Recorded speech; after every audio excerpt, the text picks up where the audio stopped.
नमस्ते।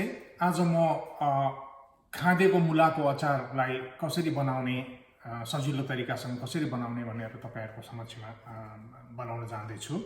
यसको लागि मैले मुला किनेर लिएर आएको थिएँ। त्यसलाई मैले सानो सानो चाना बनाएर काटेर अनि त्यसलाई 5-6 घण्टा घाममा सुकाएर त्यसपछि त्यसमा सँगसँगै खुर्सानी, हरियो खुर्सानी, रातो खुर्सानीलाई पनि 5-6 घण्टा त्यससँग मुलासँगै घाममा सुकाएँ र सबै बनाएर तयार गरेको छु।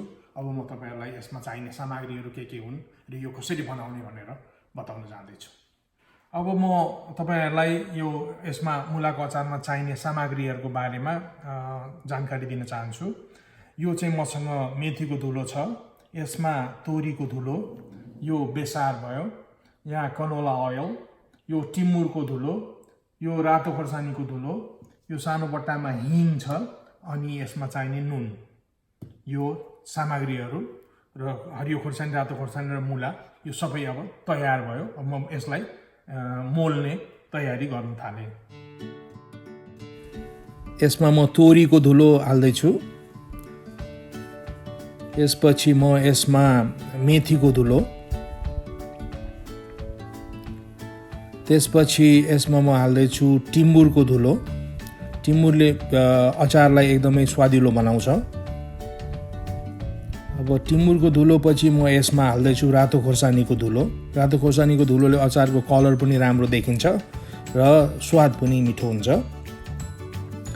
अब यसमा नुन हाल्दै छु, जो हाम्रो आफ्नो स्वाद अनुसार हाल्ने गरिन्छ। यसमा मैले चाहिँ 2.5 चम्चा जति नुन हालेको छु। अब यसमा म अलिकति आधा चम्चा भन्दा पनि कम हिङ हाल्दै छु, हिङको धुलो।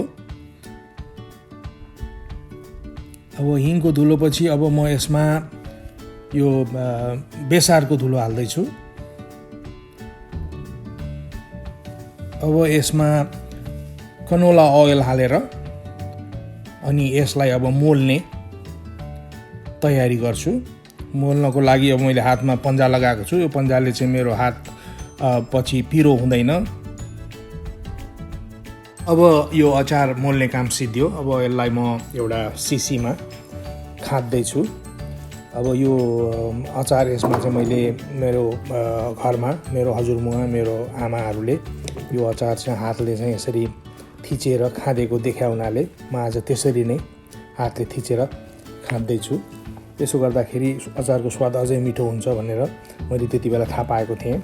अब यो खाँदेर तयार भयो।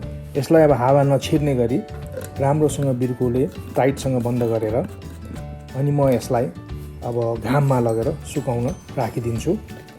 यो दिनको 2-3 घण्टा घाममा सुकाउन सक्यो भने 4 दिनमा यो अचार तयार हुन्छ। यो अचार तयार पनि भयो र हेर्नुहोस्, अब यो हामी खाजामा, लन्चमा, डिनरमा जेमा पनि खान सक्छौँ।